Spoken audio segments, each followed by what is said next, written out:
I know that FOFA has pretty much ruled out commissions everywhere except in terms of life risk outside of superannuation.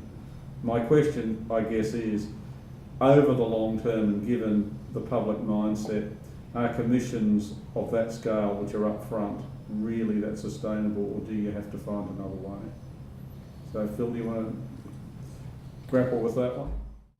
Well, I think whether they're sustainable, you're pointing out two particular issues. One is the perception of it.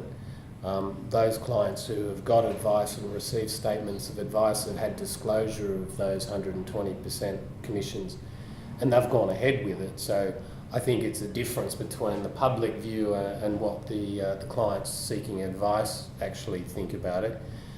I think that our view is that there needs to be a level of choice that's available to the advisor, choice that's available to the consumer.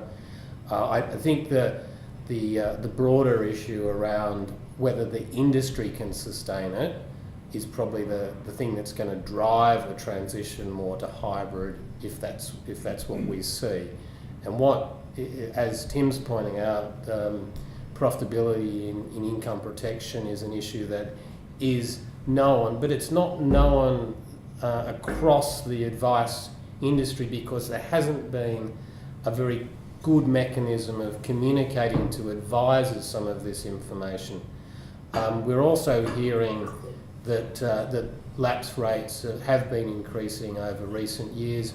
There's then pushback from the advisor community as to whether this is structural or it's cyclical.